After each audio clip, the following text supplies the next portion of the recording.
A very good morning, students. Today we are going to learn lesson number 2, Types of Software, part 2. Today's topic is Functions of Operating System, Types of Operating System. Let us read Functions of Operating System.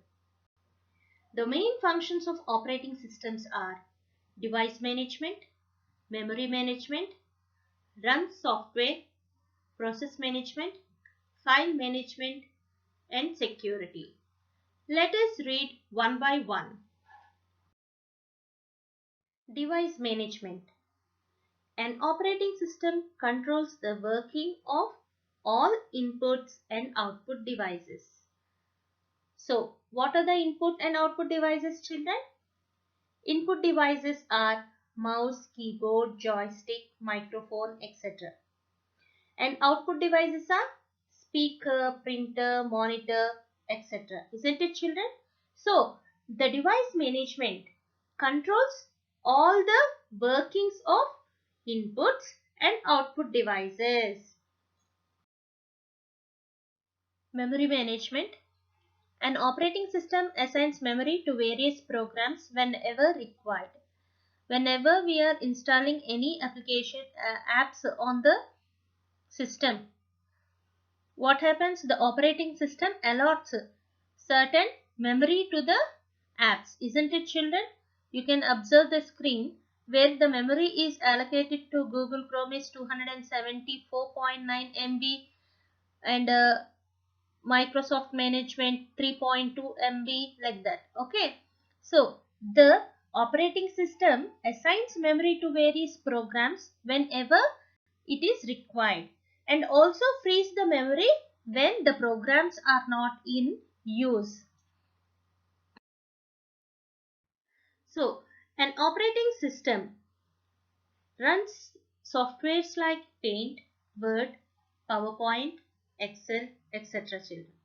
So what are these software are called? These are called application softwares which are used in Windows 2007, 2008, 2010, etc. Okay, children?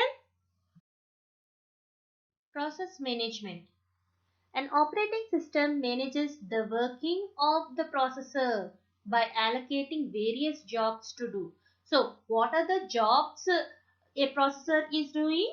It is receiving the input and processing the output. It is a small chip. It is a small chip that resides in the computer and other electronic devices. What is its job, children? To receive input and provide output. File management. An operating system keeps track of information regarding creation.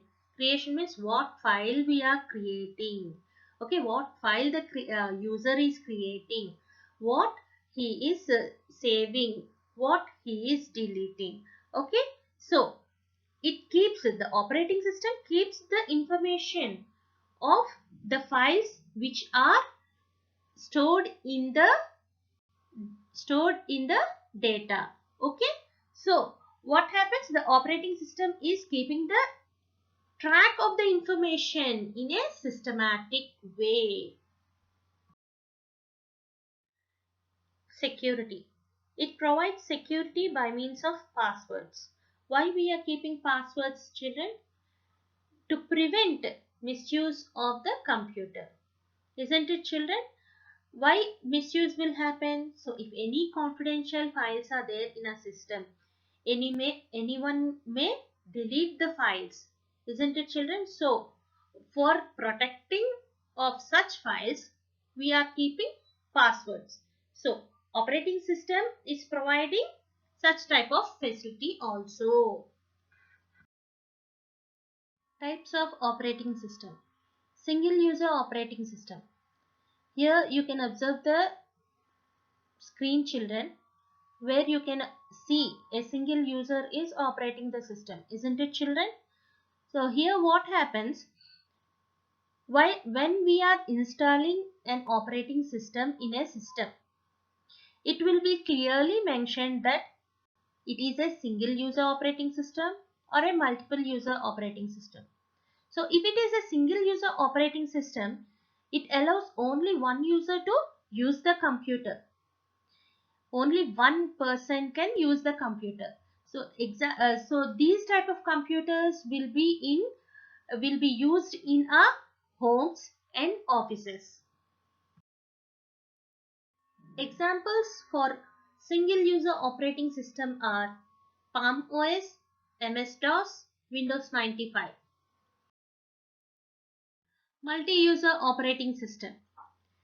An operating system which allows multiple users on different computers. You can see the image on the screen, children, where the multiple users are using systems through a network. The wires that are displayed on the screen are known as network. Okay, these are called internet connections, children. So multiple systems are being used.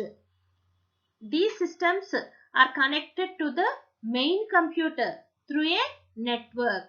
The multi-user operating system can handle various needs and requests of all the users simultaneously. Example for multi-user operating system is a single printer is attached with all the computer devices. You can observe the screen, children, where number of persons are working in an office. Okay, so number of systems are being used, but there will be only one printer. You can clearly observe the screen, children, where number of systems are used and only a single printer is attached to the computer devices. Multitasking operating system. Multitasking operating system allows a user to run more than one application program at the same time. In multitasking operating system, it keeps the track of the program you are in and easily switches from one program to another program without losing the information. Children, when I am explaining about single user operating system, what I mentioned? I clearly mentioned that when we are installing any software in our system, it will be clearly mentioned that whether it is a single user software or a multi-user software, isn't it, children? So here you can observe clearly multitasking is there. Okay, so this kind of system allows the user to run more than one application program at the same time. Example for multitasking operating system is where the receptionist enters the data simultaneously, she gives the printout, isn't it, children? And she's able to listen the music also. Like this, a multitasking operating system allows a user to run more than one application program at the same time. Understood, children? By this we completed functions of operating system and types of operating system. Task of the day, children. Read from the textbook. What are the functions of operating system? I repeat, children, what are the functions of operating system?